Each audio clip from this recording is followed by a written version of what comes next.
Okay, the first thing I want to do is measure out the butter. It's really easy to do. You can look on the side of it. We need 1/3 of a cup.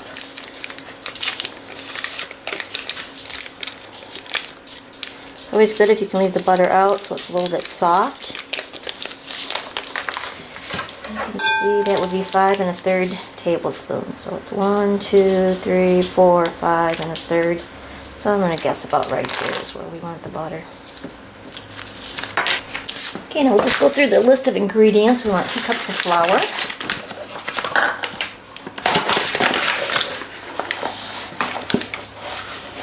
There's 1.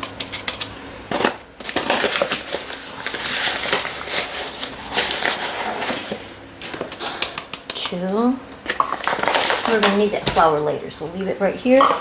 And then we're going to need some baking powder. And we need to measure out 3 teaspoons.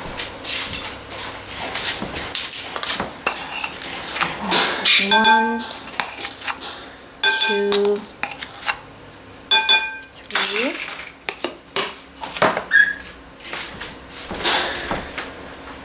Now we need a little bit of salt and 2 tablespoons of sugar. So I'm just going to throw some salt in there. And the sugar. 1, 2,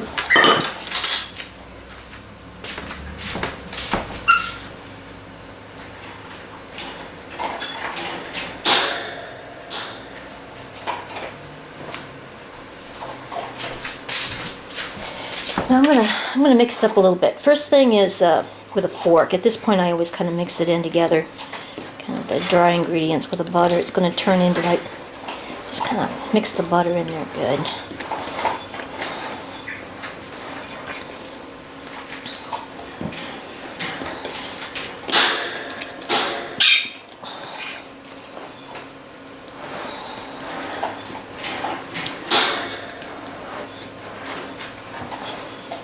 You notice I use unbleached flour because, well, it works just as well as bleached flour and it's one less processed, so I think it's got more nutrition in it than the bleached flour has.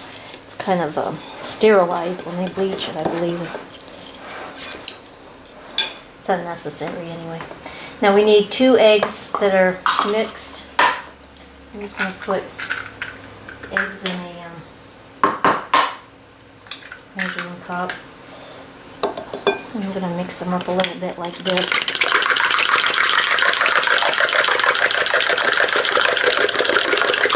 Before I add them. That's easy. And we need half a cup of milk.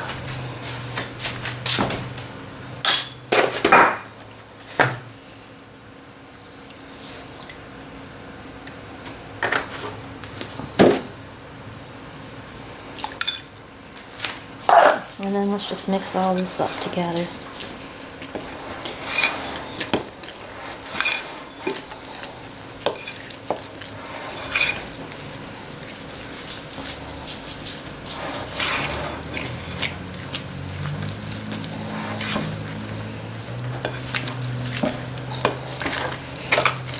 Okay, and once you get everything all mixed together, then we have to start the kneading. Is simple. First off, let's move this out of the way. Wipe this up a little bit, make sure that egg's not on there, it's going to stick. Now I can put some flour. The next thing we're going to do is roll this out after we get done. Just get your hands in the flour. It's going to be sticky at first. And you just knead it until you will feel a difference in the flour. Get my hands. You'll feel a difference in it. It'll change consistency. For one thing, it won't be sticky like this anymore. And I don't know how to describe it except it feels silky like. It really doesn't take that long.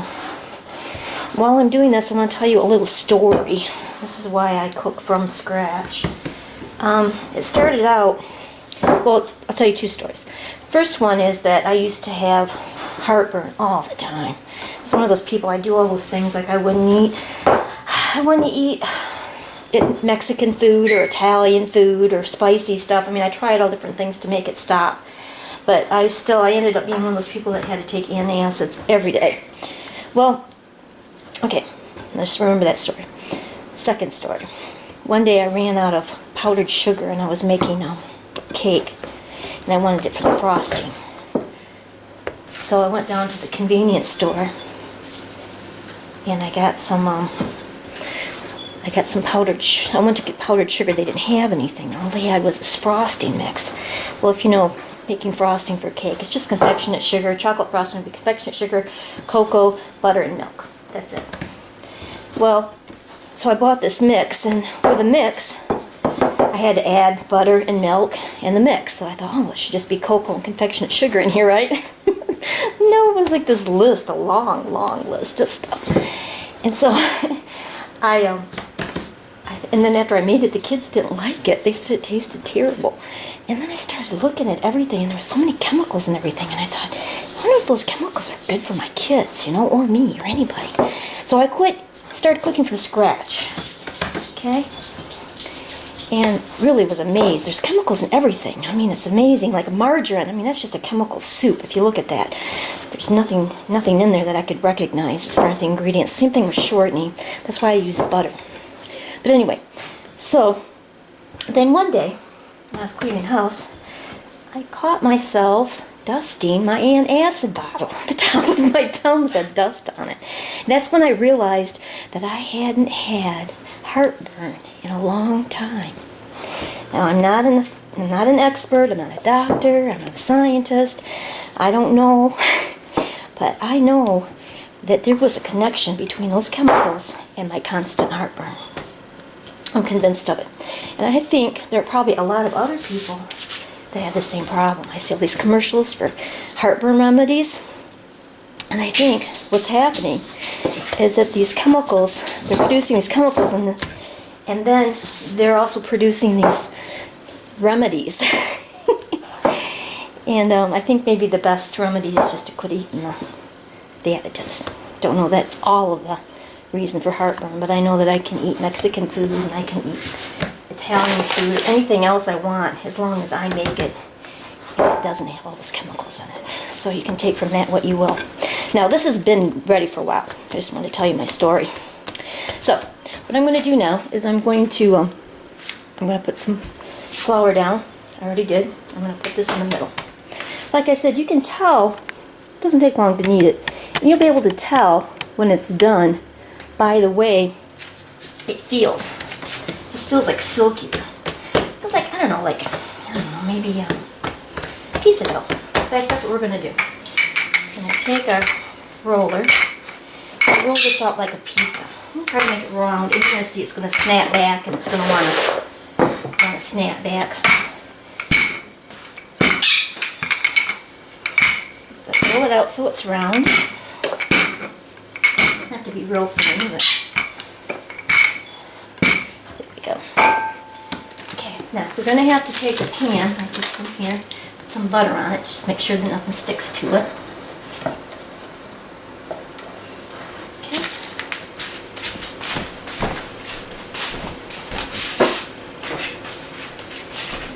Then I'm going to take a knife, and I'm going to cut this just like a pizza. Cut it in half, and in quarters, and then in eighths. Just like a pizza. Now, what I'm going to do is start from the big side, and I'm just going to roll it up. And there's one.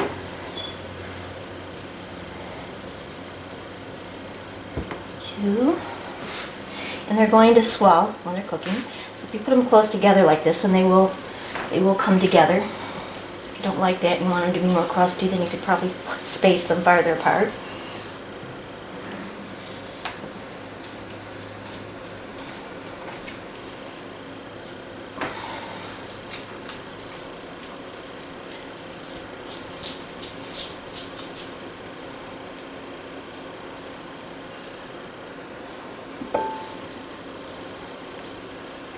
Okay, and now I'm going to take my what I had my eggs in, and I'm just going to add a little bit of milk to it. And then I'm going to take a brush.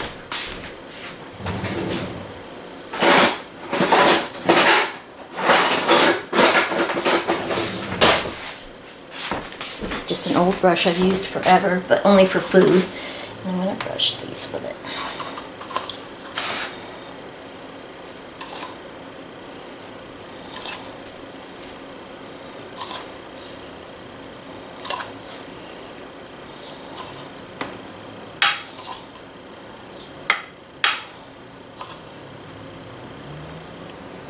Okay, and then after that I'm going to take a little bit of sugar. I'm just going to sprinkle them with a little bit of sugar. And of course this is optional what I'm doing here, but I don't know, it just makes them taste better. And now we're just going to put this in the oven at 425 preheated oven for say 13 minutes.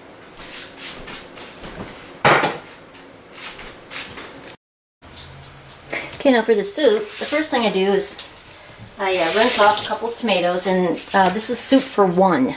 You can see I just have a little bit of water in there, and I'm going to put the tomatoes in there, put the lid on, and I'm going to turn it on, and I'm going to put it on high. Just wait for that to boil, and then the skins will start to peel off, and you'll see that in just a minute.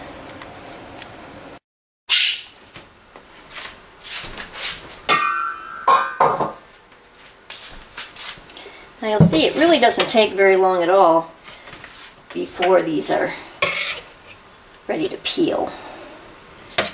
Put them in the sink here. Now I've washed them before I put them in the pan to begin with. Now I'm going to take a little knife and run cold water over so I don't burn myself. And you'll see the skin comes right off on them. And you probably have better tomatoes than these. These are just some romaine tomatoes. They're easy and I like them. So, and then after you do that, just put it right back in the water, because it's just about the right amount of water that I like for my soup. So, I'm just gonna put that in there. Do this.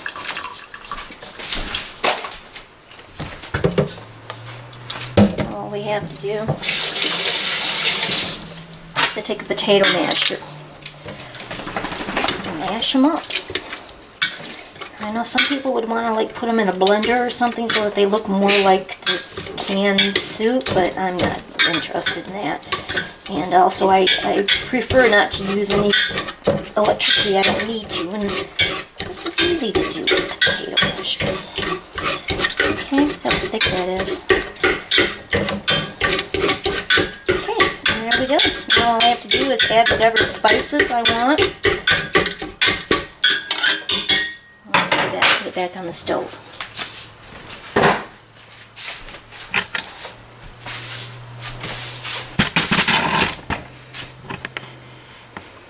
Okay, and I'm going to put it on low.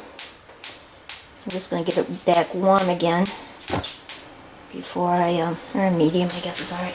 Just have to be warm again. I'm going to add a healthy tablespoon of brown sugar, because I like that. And again, you don't have to if you don't want to. I also add a little bit of Italian spice, onion powder, a little bit of black pepper, and then I like a little tiny bit of red pepper, just a little bit. Okay, and some salt. Oh, notice that I'm using kosher salt. Salt is one of those things that the table salt, there's two chemicals involved in the table salt, and one for taking it out of, to take it out of the ground, and then the other one is to keep it from clotting. That's why the kosher salt is coarser. Well, of course, the kosher salt doesn't have that extra chemical in it, and if you pay attention, if you really taste one salt and then the other, you'll find out the table salt has a bitter taste to it that the kosher salt doesn't have. So for all of those reasons, I just don't use table salt. I always buy kosher. Okay, and from here, Just going to pour it into a bowl.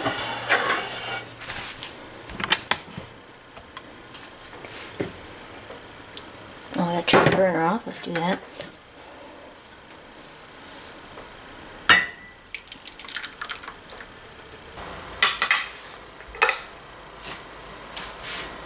Okay, and you'll see this is the other ingredient that I like, which you can or can't, you know, whatever you want. And that's a little bit of sour cream. And then I'll take one of my scones that we just made earlier. And there's lunch.